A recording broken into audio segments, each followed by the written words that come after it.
Page. Okay, Rachel, you're up. Hello.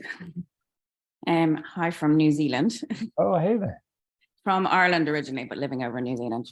Okay. I'm struggling with my niche because I Uh-huh. feel like I have lots of different things and I know how they're connected, but I'm struggling to explain to people how they're connected and how I can help them with the fact that they're all connected. Okay. So I'm a dietitian and I work in eating disorders and with kids with extreme fussy eating, but I also have a background in mindfulness, mindful parenting, helping people with their relationship with their body. So I kind of bring all of that and the mental health side of things in with it. So I do a couple of different things. I do one-on-one clinics for clients.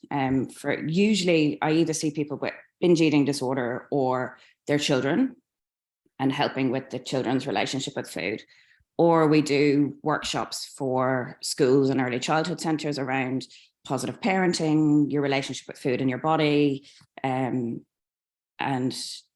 it's kind of trying to see how I can get that across to people that they're all interconnected. How do you see them all being connected?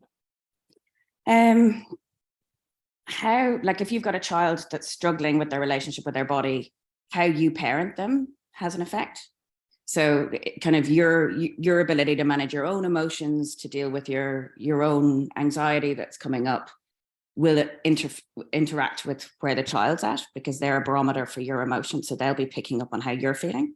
Can we just pause for a second? Can you put your laptop on something steady? Because I'm getting seasick. Thank you very much. Okay. Do the parents realize that when they come to you? Do they come to you with this feeling of, oh, it's probably me, like it's probably us as parents that are in our way we're creating this? Or are they just like, wow, my kid's messed up and I don't know why? A mixture of both. I think they're really struggling. Like they're feeling really anxious. They've tried lots of stuff. They've often been through the system and have had experiences that haven't been coming from a place of kindness and compassion. Hey. And they're just feeling really anxious and stuck and don't know what to do.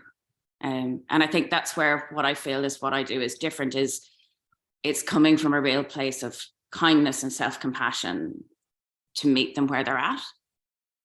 So there's a bit of a mix of how self-aware they are around their role in it. Yeah. Who would you rather work with? Do you enjoy the process of helping them come to awareness, or would you rather work with parents that are already aware? Probably ones that are already aware, because they kind of get it and they know why I'm doing what I'm doing. Okay. And what percentage of your current clients would you say are already aware, or the ones you've worked with ever?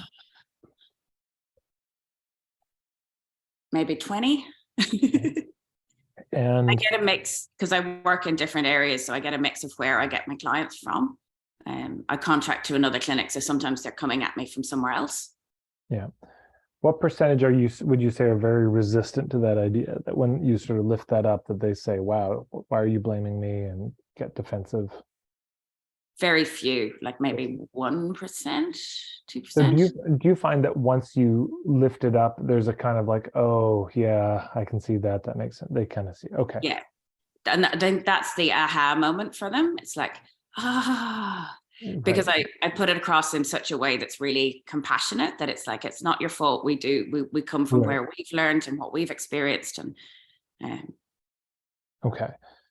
So that's how I would do this, is I would have the focus be, I work with, I would, I suppose there's a question of, do you want to focus on the kids or the parents in terms of the eating disorder stuff? Do you have a preference? I don't want to do both. Sure. I mean, it's fine. I've written a line, and I don't know whether it's kind of, I'm trying to summarize it. And I've put kind of mental health, nutrition, and body image support for children and those who raise them. Mm-hmm. Because I still want to work with the schools and the early childhood centers, because I feel like that's such a key area to try and get into. So I think that mental health, nutrition, and body image support for children and for those who have a part in raising them. Okay, that's great. So I would just say that when they get to your website, the very first thing is that there's two buttons they can click. Do you have an eating disorder, or does your kid have an eating disorder? Basically, yeah. And those would take them to two different landing pages. With the one for the kids, to me, the way you tie it together is you just speak to that bullseye. And again, for everybody, when we're doing our marketing, it's very tempting to want to just speak to everybody. I just had a puttering this session this morning with somebody who was very committed to, well, I can help everybody, and don't you see? And so that's tempting, and it's useless. So instead of trying to speak to everybody, we want to pick our ideal client, the super perfect. And again, I'm doing my workshop on when is it coming up? Monday, I think, on identifying your ideal client. I put the link in the chat. You can go to marketingforhippies.com/events if you're wanting help with this. Also, just on YouTube, I've got a ton of free videos on target market and ideal client articulating this. But you only aim at that bullseye. You get clear on who you really want. Most of all, that's who you speak to. You don't speak to the other people who are 1 ring out, 2 rings out, 3 rings out. Because here's what happens. They'll still recognize themselves somewhat. Yeah. They'll say, oh, I can see that, sort of that. It's not exactly, but it's close enough. And, you get somebody who's 1 ring out. I mean, so they're a parent and they don't really realize their role. Okay, well, that's 1 ring out, but not so bad. And it might be they're not a parent, but they're involved in the kid's life and they don't realize they're, okay, well, that's 2 rings out. You get to decide how many rings out you go before it's, okay, this is too far. But we write to that person. So to me, what that would sound like is something like, okay, this will sound too salesy, but, does your kid have an eating disorder? And you silently suspect that something in your parenting has a role in this or contributes to this, but you don't know what, and you don't know where to start. Something like that. Where you're just naming the issue, and also you're starting to speak to a bit of the point of view, which they already hold. And again, as you're saying, for a lot of these parents, that's the wake-up moment. So instead of saving that for the workshop, you put it in the sales letter. And you kind of lead with that. You say, look, here's my experience with eating disorders with kids. There's a lot going on, and the parents have there's social media and all the insanity of our times, but the parents have a really important role in this, and often unintended, innocently, parents are doing things that are creating this kind of anxiety around food with their kids. And as you see, it's like not nobody's fault. It's just we're all coping with modern society and doing our best. But so, in this workshop or in the work with us, we'll be identifying what some of those things are and working to resolve them. And like, hey, take heart. I've worked with a lot of folks, and here's some of the turnarounds and testimonials and case studies that have happened. And so I would just lead with that, because I think that ties a lot of them together, the positive parenting and the mental well-being and the anxiety. And then with the sales letter for the people themselves, the adults, then again, I would lead with your point of view. Like, what's your core take? Let's say somebody has an eating disorder and they just come to you and they're desperate, and you only have enough time to give them 1 sentence. And they're like, why am I so fucked up around this? What would you say?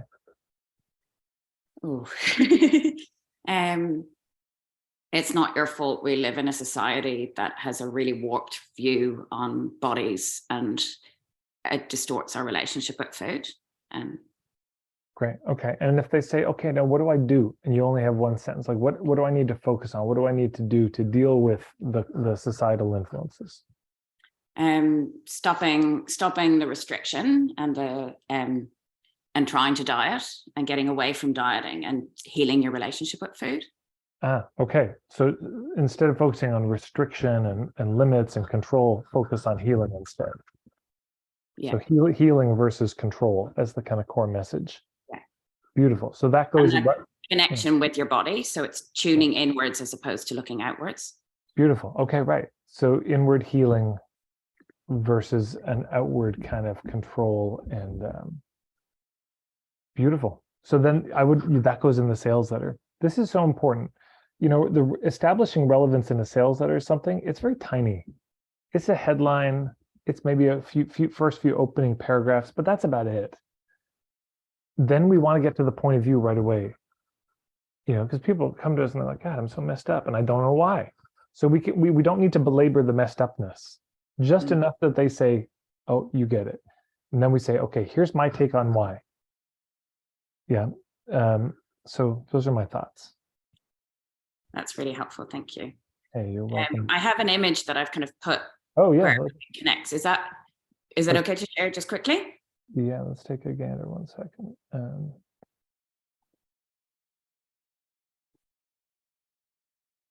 Okay, let's take a look. Okay.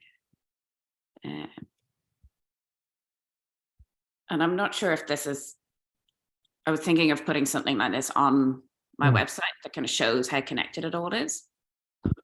But I don't know if I then need to speak to the why. Well, here's the immediate thing that comes to mind is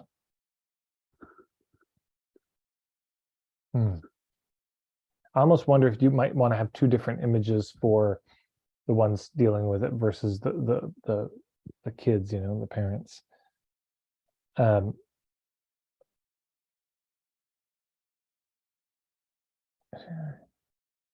Sustainability, growing food, beautiful. Our relationship food. Part of this is, in some ways, I feel like these are actually concentric circles, possibly. Or because so your business is called the Food Tree? Yeah. I see. So this is all kind of fruit on the tree? Yeah. So what's at the roots then? Yourself. Okay. So yourself and the world around you, and then there's all these branches that come from it. Okay. If you can come back to another Free First Thursday, bring this image. Okay. And let's dig in deeper with it, because I think there's more work that can be done here. But beautiful. I mean, bless you for doing this work. It looks incredible. Thank you. Thank you for your time. Oh, hey, thank you.